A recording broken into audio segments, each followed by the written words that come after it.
having dealt with the psychology of climate change denial, the logical next thing to do is to deal with the psychology of those who claim that it's real. Fair is fair, after all.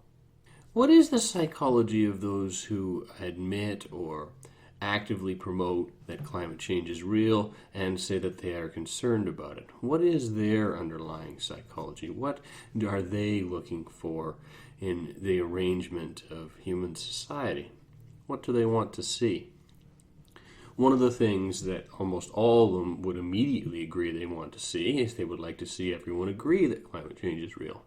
They would like to see everyone immediately agree that climate change is very serious and is something that simply has to be dealt with. The next question is how would they deal with it? Let's take the hypothetical situation of you have total power and total control, and you have the ability to change almost anything you want. You are the ultimate, in this case, I suppose, hypothetical dictator, and you can temporarily, at least, change anything you want, have people change in any way that's necessary, change the economics, change the taxation systems, change the products that are available, and so on and so on. What would you do? So there is a very serious now question about the psychology of those that claim that climate change is real. What do they want to see happen if it's admitted that it's real?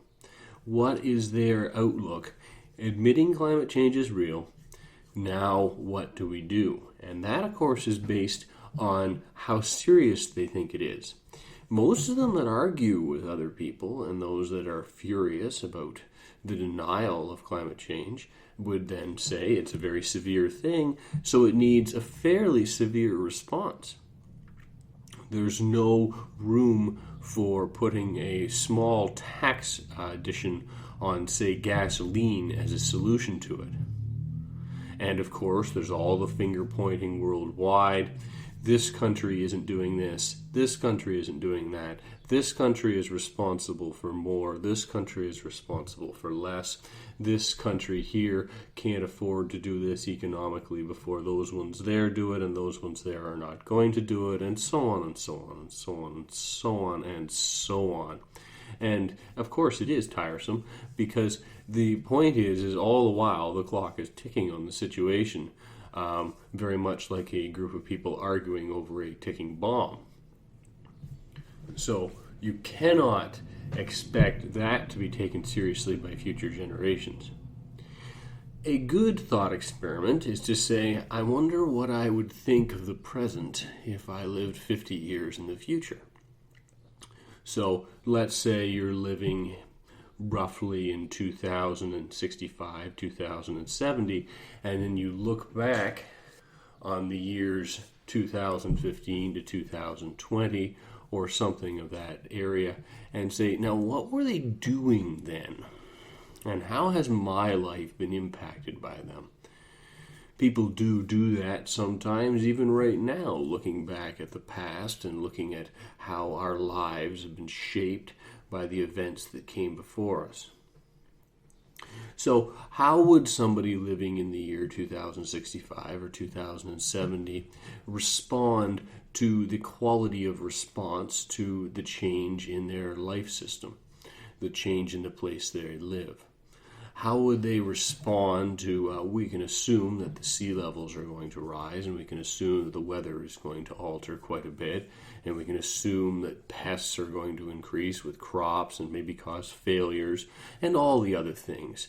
I don't intend here to go through a laundry list of all the bad results of climate change. Those are fairly well known, and the goal isn't to freak anybody out. The goal is to ask, what would you do if you had the choice? If you had the power to make whatever changes seem to be necessary, what would you do? And then roll that back to reality, where you'll never have complete power, and in many cases, of course, don't desire dictatorial power, want to work with others to come up with a solution. And what then, working with others, what solution would you like to see happen? What solution is it that would help truly fix or truly meet this problem? It's well known that the climate change situation has something like a moving train or a very heavy object rolling down a hill. It speeds up over time and has a lot of momentum, and you can't just suddenly step in front of it and stop it by sticking your arm out. There's nothing that we can do on a 5-minute basis to halt it on another 5-minute basis or even a 1-year basis, so that it is in progress. And so then what to do, how to respond to this situation, how to show leadership. And this brings us to a very serious question, which is, does the presence of a whole group of deniers actually serve a group of people who say they're for climate change as a fact, they're for it as caused by humans, and they believe it needs to be dealt with, but they really don't want to deal with it?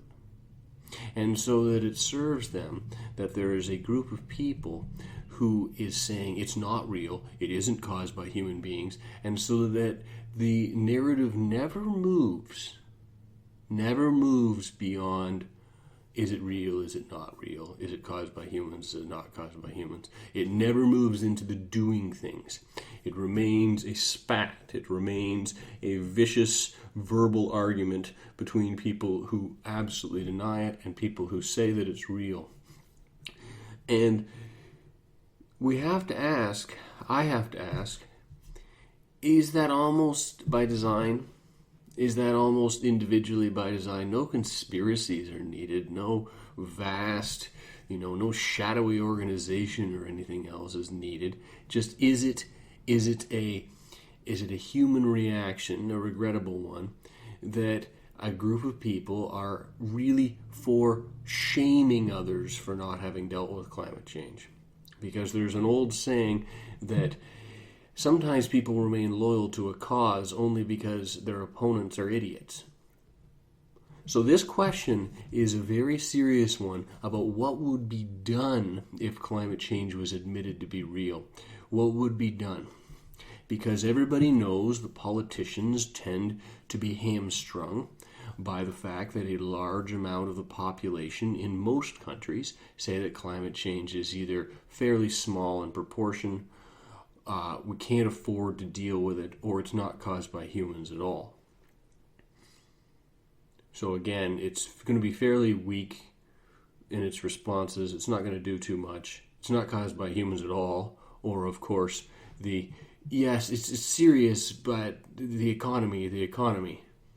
And, of course, those that are statistically minded and numeracy minded get very worried about what the economy of 15, 20, 30 years from now will look like, indeed, and say, yes, you are, selling off your capital to provide for today.